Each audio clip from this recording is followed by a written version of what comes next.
आज के हम वीडियो में बात करने वाले हैं कि न्यूटन ने गति के विषय में कुछ नियम का प्रतिपादन किया।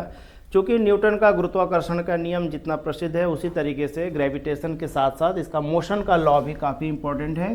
तो इसमें हम न्यूटन लॉ ऑफ मोशन देखेंगे आज। Newton's law of motion. सबसे पहले मोशन को डिफाइन करते हैं कि मोशन या गति का मतलब है कि पदार्थ की दो अवस्थाएं, या तो पदार्थ रेस्ट के मोड में होगा या मोशन के स्टेज में होगा। मोशन को हम साधारण तौर पे वेलोसिटी और स्पीड में डिवाइड करते हैं। इस टॉपिक को पढ़ने से पहले दो बातों को और यहाँ पर हम क्लियर कर लें कि दो क्वांटिटी होती हैं, एक होती है vector and second is scalar. Vector का मतलब है, हिंदी में हम इसको कहते हैं सदिश राशि, दैट मीन्स सदिश। अंडरस्टूड है इसमें कि श प्लस दिश यानी कि दिशा, यानी मैग्नीट्यूड और डायरेक्शन अगर दोनों हों तो इसे हम कहते हैं सदिश। मैग्नीट्यूड प्लस डायरेक्शन, अगर किसी भी बॉडी का मैग्नीट्यूड के साथ अगर डायरेक्शन भी दे दिया जाए तो वो वेक्टर क्वांटिटी होता है। एंड स्केलर, जिसको कि हम अदिश राशि कहते हैं, इसमें ये ओनली मैग्नीट्यूड होता है, इसमें डायरेक्शन का कोई लेना देना नहीं, यानी कि इसमें केवल संख्या का परिमाण दिया जाएगा, इसमें डायरेक्शन नहीं दिया जाता। जैसे जस्ट एग्जांपल के लिए देखें कि जो वेलोसिटी है हमारा, वेलोसिटी यानी कि वेग, तो वेग जो है एक स्केलर क्वांटिटी है, जबकि वहीं पर जो स्पीड है हमारी, चाल जो है, चाल हमारी स्केलर क्वांटिटी है। कैसे? जैसे रीजनिंग में हमें क्वेश्चन सॉल्व करने के आता है कि एक व्यक्ति अपने घर से चलकर 5 किलोमीटर उत्तर दिशा की ओर चला, फिर वो दाहिनी ओर मुड़कर 3 किलोमीटर चला, फिर दाहिनी ओर मुड़कर 2 किलोमीटर चला। बताइए व्यक्ति अपने प्रारंभिक डिस्टेंस से कितनी दूरी पर है, प्रारंभिक बिंदु से। तो जहाँ डायरेक्शन इतने किलोमीटर, दिस इज मैग्नीट्यूड, और नॉर्थ चला, साउथ चला, दिस इज डायरेक्शन। यानी मैग्नीट्यूड और डायरेक्शन दोनों हों तो क्वांटिटी होगी वेक्टर, और केवल मैग्नीट्यूड हो तो होगी स्केलर। इन दोनों क्वांटिटी का यूज है इस टॉपिक में हमारा। इसके बाद हम देखते हैं कि जो न्यूटन महोदय हैं, न्यूटन ने जो ग्रेविटी का रूल दिया, ग्रेविटी गुरुत्वाकर्षण को फाइंड आउट किया, इससे पहले भारत में भास्कराचार्य ने ग्रेविटी के बारे में बताया था। बट भास्कराचार्य के बहुत बाद में न्यूटन ने ग्रेविटी को डिफाइन किया, ग्रेविटी का जो फॉर्मूला है उसको फॉर्मुलेट किया, और दुनिया जो है ग्रेविटी का क्रेडिट आज न्यूटन को देती है। बट एक्चुअल में ग्रेविटी को समझने समझाने वाले सबसे पहले आचार्य थे भास्कराचार्य। भास्कराचार्य ने कहा था कि पृथ्वी में एक फोर्स होती है, एक आकर्षण, एक अट्रैक्शन फोर्स है, जो हर एक वस्तु को अपने सेंटर, अपने सरफेस की तरह अट्रैक्ट करती है। इसी नॉलेज को न्यूटन ने प्रोसेस किया और अपने ग्रेविटी के विषय में 3 नियम प्रपोज किए। उसी तरीके से आज जो हम टॉपिक हैं जिसमें हम बात कर रहे हैं कि मोशन के बारे में भी, गति के बारे में भी न्यूटन ने 3 ही लॉ प्रपोज किए हैं, जिसको हम सिंपल भाषा में कहते हैं कि न्यूटन की गति के 3 नियम। इसमें नंबर ऑफ क्वेश्चंस बहुत पुटअप होते हैं, तो 1 बाय 1 करके इस नियम को हम देखेंगे। जो फर्स्ट लॉ ऑफ मोशन है, फर्स्ट लॉ ऑफ मोशन या न्यूटन के गति का प्रथम नियम, या न्यूटन के गति विषयक प्रथम नियम क्या है। तो देखिए पहले इसको डिफाइन कर लेते हैं। ये नियम ये कहता है कि कोई भी वस्तु जिस अवस्था में है वो उसी अवस्था में रहना चाहता है, यानी कोई भी वस्तु अपनी अवस्था परिवर्तन का विरोध करती है। जैसे अगर कोई वस्तु रुकी हुई है तो वो रुकी हुई रहना चाहती है, अगर कोई वस्तु मूवेबल है, चलायमान है, तो वो चलना चाहती है और रुकना नहीं चाहती। इसको हम कहते हैं जड़त्व का नियम। यानी अगर शॉर्ट में कहें कि law of motion, first law of motion Newton का क्या है, एक शब्द में बताएं तो ये है हमारा जड़त्व का नियम। जड़त्व का नियम, जड़त्व का नियम, यानी इंग्लिश में इसको हम कहते हैं इनर्शिया। इनर्शिया,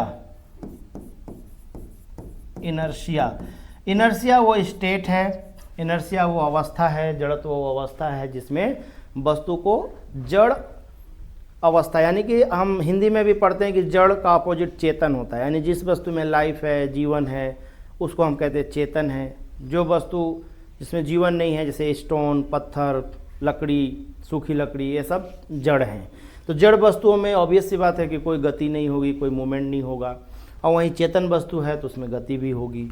तो जड़त्व का मतलब ही है कि वस्तु अपने अवस्था परिवर्तन का विरोध करती है। अब इस पढ़ने के लिए रूल तो हमने देख लिया कि जड़त्व का नियम है, लेकिन इसके जो व्यवहारिक जीवन में यूटिलिटी है, जिसके वजह से पढ़ाया जाता है, तो जड़त्व के नियम का यूज करके कौन कौन से एक्टिविटी संपादित होते हैं, जल्दी से हम उसको देख लेते हैं। नंबर 1, सबसे पहला है, क्वेश्चन हमारे सामने आएगा कि क्या कारण है कि जब रुकी हुई गाड़ी में कोई सवारी बैठी है, जब गाड़ी स्टार्ट होती है तो सवारी पीछे की ओर झुक जाती है अचानक। तो इसका भी व्याख्या जो है जड़त्व का नियम है। कैसे? जब व्यक्ति रुकी हुई गाड़ी में बैठा रहता है तो उसके कमर से नीचे का हिस्सा गाड़ी के जो टच में है वो रेस्ट में है, लेकिन जैसे ही गाड़ी स्पीड में स्टार्ट होती है, चलना शुरू करती है, तो नीचे का हिस्सा गाड़ी के साथ मोशन में आ जाता है, लेकिन ऊपर का हिस्सा अभी भी रेस्ट में है, जिसकी वजह से जर्क यानी झटका महसूस होता है और सवारी पीछे की ओर मुड़ जाती हैं। ये पहला उदाहरण है, जो गाड़ी का उदाहरण हो गया हमारा, गाड़ी में जर्क लगना। सेकेंड जो हमारा एग्जाम्पल है वो है कि जैसे हम हथौड़े में लकड़ी का जो उसका हैंडल लगाते हैं, उसको ज़मीन पर पटकते हैं तो वो हैंडल जो है फिट हो जाता है उस हथौड़े में। यह भी जड़त्व का नियम है। या रजाई वगैरह जो सर्दियों के कपड़े हैं, उनको डंडे से अगर हम पीटें तो उसमें से धूल बाहर निकल जाते हैं। या जो रजाई भरने वाले जो लोग हैं वो रुई की धुनाई करते हैं, ये भी नियम जड़त्व का नियम है, यानी कि रजाई से धूल का निकलना डंडे से पीटने से, ये भी हमारा जड़त्व के नियम का उदाहरण है। और तीसरा देखेंगे, ये गोली का छेद करने का, बहुत क्वेश्चंस इस पे पूछे गए हैं कि जैसे अगर एक कांच की खिड़की है, उस पर अगर हम पत्थर मारें तो कांच क्रैक हो जाता है, चूर चूर हो जाता है, लेकिन अगर उसी खिड़की पर एक गोली से प्रहार किया जाए तो गोली कांच के खिड़की में एक हल्का सा होल बनाकर निकल जाएगा। तो सवाल है कि पत्थर मारने से कांच टूट क्यों गया और गोली के वजह से कांच में हल्का छेद हुआ, बाकी कांच सही सलामत है। तो इसका भी व्याख्या जो है जड़त्व के वजह से है। क्यों? क्योंकि जब आपने पत्थर से हीट किया कांच को, तो पत्थर का एरिया बड़े होने की वजह से कांच के बड़े से एरिया गति के, पत्थर के साथ गति की अवस्था में आ गया, रेस्ट कांच रुका हुआ है, तो उसमें उतना इलाका क्रैक हो जाएगा। लेकिन चूंकि गोली का स्पीड बहुत ज़्यादा है, तो गोली और कांच के बीच जो समय है, टेकिंग समय है, बहुत छोटा होता है, और स्पीड की वजह से बहुत छोटा सा एरिया कांच का गोली के संपर्क में आ पाता है और केवल वही टूटता है, यानी वही होल होकर गोली निकल जाती है। तो ये भी हमारा जड़त्व का उदाहरण है। इसके अलावा हम देखेंगे कि संवेग एक पॉइंट है जो कि हमारा फर्स्ट लॉ ऑफ मोशन से ड्राइव होता है। इसको हम देख लेते हैं। संवेग, संवेग को हम कहते हैं मोमेंटम। मोमेंटम, मोमेंटम जो है कैपिटल P से डिनोट करते हैं, m इंटू वी होता है। यानी मोमेंटम क्या है कि कोई वस्तु है जिसका मास m है और उसकी वेलोसिटी अगर मल्टीप्लाई कर दें तो आपको मोमेंटम प्राप्त होगा। तो मोमेंटम सीधी सी दिखाई दे रहा है कि वस्तु की जितनी ज़्यादा स्पीड होगी उतनी ज़्यादा मोमेंटम। मोमेंटम का मतलब आप जस्ट समझ लीजिए हिट करना। जैसे कोई पत्थर से आपको मारे हल्के हाथ से मारे कम चोट लगेगा, बहुत तेज़ से खींच के मार दे ज़्यादा। तेज़ से खींचने का मतलब पत्थर का वेट तो उतना ही है, लेकिन एक उसी पत्थर से एक समय कम चोट लग रहा है, एक समय ज़्यादा। कम लग रहा है क्योंकि हमने कम स्पीड से मारा है, वेलोसिटी कम है तो मोमेंटम कम है। अगर हम बहुत तेज़ से खींच के मारें तो चूँकि वेलोसिटी बहुत ज़्यादा है तो आपको मोमेंटम ज़्यादा मिलेगा, ज़्यादा हीट महसूस होगा।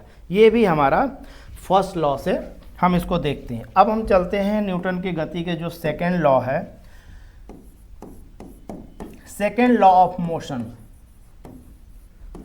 सेकेंड लॉ ऑफ मोशन जो एग्ज़ाम के दृष्टि से अगर इसको देखें तो न्यूटन के गति का जो दूसरा नियम है, इससे हमें बल का फार्मूला ड्राइव होता है, फोर्स का formula.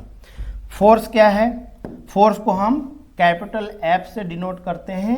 F is equal to होता है m into a, m multiply by a. और यहाँ पर m जो अगेन मास है और a इज एक्सीलरेशन। एक्सीलरेशन का मतलब है त्वरण, और त्वरण इज ऑलवेज वेक्टर क्वांटिटी, क्योंकि त्वरण में एक्सीलरेशन में डायरेक्शन होता है। त्वरण का मतलब होता है पर सेकेंड स्पीड में चेंज, ठीक है। तो अगर कोई m मास का कोई सब्सटेंस है, अगर उसके हम एक्सेलरेशन से उसको मल्टीप्लाई कर दें तो उसे हम कहते हैं फोर्स ना। ये फार्मूला हमें कहाँ से ड्राइव हुआ? Second law of motion. ये ऑब्जेक्टिव में, डिस्क्रिप्टिव में ये क्वेश्चन पूछा जाता है कि न्यूटन के गति के दूसरे नियम से क्या प्राप्त होता है, तो जवाब होगा हमारा बल का फार्मूला, यानी बल विषयक ड्राइवेशन प्राप्त होता है दूसरे नियम से। अब जल्दी से हम तीसरे नियम को देख लेते हैं, थर्ड लॉ ऑफ मोशन, जो काफ़ी इम्पोर्टेंट है and day to day life में इसकी उपयोगिता बहुत है। थर्ड लॉ ऑफ मोशन, देखिए थर्ड लॉ ऑफ मोशन को अगर एक लाइन में डिफाइन करना हो तो इसे हम क्रिया प्रतिक्रिया का नियम कहते हैं। क्रिया प्रतिक्रिया का नियम, क्रिया प्रतिक्रिया का नियम है, और इस नियम का, इस रूल का यूज करके दैनिक जीवन में बहुत सारी इसकी उपयोगिताएं हैं। वन बाय वन करके हम इसको देखते हैं, देखेंगे। ये नियम कहता है कि every action is an equal reaction, हर एक क्रिया की प्रतिक्रिया होती है। हम इसको साधारण जीवन में जानते हैं, मोरल ज्ञान में भी, कि अगर हम किसी के साथ अच्छे से बिहेव करें तो सामने से भी अच्छा बिहेवियर मिलेगा, किसी के साथ हम गाली गलौज करें तो ऑब्वियस सी बात है कि उधर से भी वही हमें मिलेगा। यानी और मुहावरे हैं, जैसा बोओगे वैसा काटोगे, ये सारी क्रिया प्रतिक्रिया है। फिजिक्स के अकॉर्डिंग मान लीजिए हमने दीवार पे प्रेशर लगाया, तो जितना, सपोज करिए कि हमने 50 न्यूटन का बल लगाया दीवार पर, तो दीवार भी पलटकर हमारे ऊपर 50 न्यूटन का ही फोर्स लगाएगा। इसे हम कहते हैं क्रिया प्रतिक्रिया का नियम। बिल्कुल बेसिक है, इक्वल एंड अपोजिट, जितना आप लगाएंगे उतना ही अपोजिट आप पे फोर्स लगेगा। अब इसका देखिए यूटिलिटी कितना है व्यवहारिक जीवन में। वन बाय वन करके सभी पूछा जाएगा कि निम्नलिखित में से ये जो एक्शन हो रहा है वो न्यूटन के कौन से नियम से हो रहा है। जैसे जस्ट वन, अगर आप गोली चलाते हैं, बंदूक से जो गोली निकलती है, तो बंदूक फायर करते समय आपको झटका लगता है पीछे की ओर, क्योंकि गोली जितना तेज़ी से आगे की ओर निकलेगा उतने तेज़ी से वो बंदूक को पीछे की ओर धक्का देता है। तो जो नए ट्रेनिंग होते हैं उनको कंधे से लगा के, जो बड़े राइफल है कंधे से टच करने तक कंधा उखड़ जाएगा और तब फायर करना होता है, क्योंकि गोली की स्पीड बहुत ज़्यादा होती है, उतना तेज़ी से जर्क लगेगा। दूसरा, जब पिस्टल वगैरह हम फायर करते हैं, चूँकि उसमें हाथ में लेना होता है, अगर टारगेट को हमने लॉक करके फायर किया तो जो नए व्यक्ति हैं वो हाथ हिल जाएगा, और जो है एक तो चोट तो लगने की अलग बात है, आप टारगेट मिस करेंगे। बिल्कुल स्टेडी कंडीशन में होना चाहिए ताकि गोली के जर्क आप हाथ से बैलेंस कर पाएँ।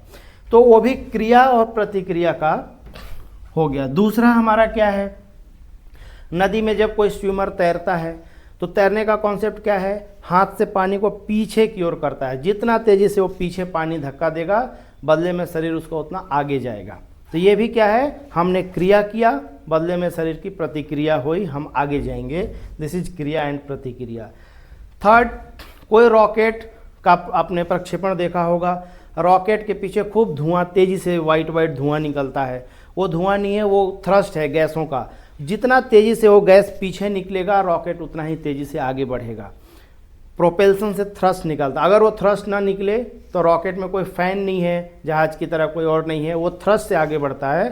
थ्रस्ट क्या करता है? क्रिया प्रतिक्रिया के नियम से ही आगे बढ़ता है। इसके बाद नेक्स्ट देखते हैं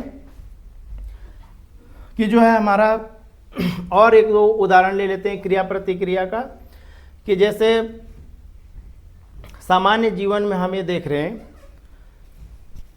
इसी से एक पॉइंट ड्राइव हुआ है संवेग संरक्षण का नियम ना, या ऊर्जा संरक्षण का नियम।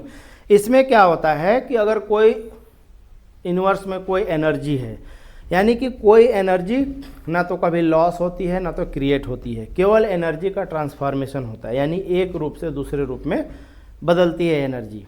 ठीक है, ये काम रॉकेट के मोशन पे भी यूज होता है। तो सवाल पूछा जाएगा कि रॉकेट का प्रक्षेपण निम्नलिखित में से किन सिद्धांतों पर काम करता है?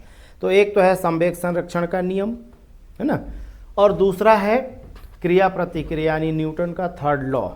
ठीक है, तो इस तरीके से हमने ये देखा कि न्यूटन के गति विषयक जो तीनों नियम हैं, व्यवहारिक जीवन में इसकी यूटिलिटी काफ़ी ज़्यादा है। ठीक, अगर ये नियम हम सड़क पे चल पा रहे हैं तो इसमें भी न्यूटन के थर्ड लॉ का रूल है, क्योंकि आप पैर से सड़क को पीछे की ओर धक्का देते हैं, फिर आप आगे चलते हैं।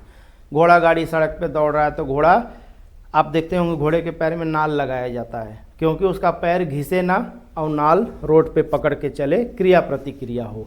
अगर आपको आइस के सरफेस पे चलने को कहा जाए, आप स्लिपर हो जाओगे, गिर जाओगे। क्यों? क्योंकि आइस से आपको फ्रिक्शन नहीं मिल रहा है।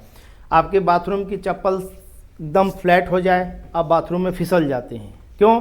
क्योंकि वो स्लिपरी एकदम स्मूथ हो गया, तो क्रिया प्रतिक्रिया के वजह से। इसी तरह से गाड़ी के टायर आप देखे होंगे, टायरों में खांचे बने होते हैं। जब बहुत टायर चल जाता है, घिस जाता है, तो फ्लैट चिकना हो जाता है। चिकना होगा तो कभी भी फिसल जाएगा। तो खांचे, ये सारी प्रोसेस क्या है कि सड़क से आपको एक फ्रिक्शन मिले, और फ्रिक्शन मिलने से क्रिया हो, और फिर आप प्रतिक्रिया स्वरूप आगे बढ़ेंगे। ठीक है, तो एक क्रिया प्रतिक्रिया। आपने देखा होगा आग जनरेट करते हैं, बहुत तेज़ी से हाथ को आप रगड़ें तो हीट पैदा होगा। अब हमने दोनों को मिक्स किया, देखो एक क्रिया प्रतिक्रिया भी है और बदले में एनर्जी जनरेशन भी है, ऊर्जा संरक्षण भी है, कि हमने हाथ को बहुत तेज़ी से रगड़ा, यानी हमने क्या काम किया, एक हमने यहाँ पर यांत्रिक कार्य किया, हाथ को रगड़ना, और इससे बदले में आपको क्या प्रोड्यूस हुआ, एक तो साउंड निकल रहा है और दूसरे में हीट प्रोड्यूस हो रहा है। यानी कि हमने यांत्रिक ऊर्जा को किस में बदल दिया, ध्वनि ऊर्जा में और ऊष्मा ऊर्जा में, यानी कि ट्रांसफॉर्मेशन ऑफ एनर्जी है। एनर्जी लॉस नहीं हुई, जितना हमने इसको रगड़ने में ऊर्जा दिया उतना ऊर्जा ध्वनि और हीट के रूप में हमें प्राप्त हुआ। तो ये है हमारा क्रिया प्रतिक्रिया का नियम, क्योंकि इस नियम के सिद्धांत पर बहुत सारे विज्ञान के नियम, बहुत सारे इंस्ट्रूमेंट गैजेट्स काम करते हैं, तो इसलिए व्यवहारिक इनकी समझ जरूरी है, इसलिए हमारे सिलेबस में शामिल किए गए। इसी तरीके से और इंटरेस्टिंग वीडियो जनरल फिजिक्स के वीडियोज़ के साथ हाजिर होते हैं। तब तक के लिए नमस्कार।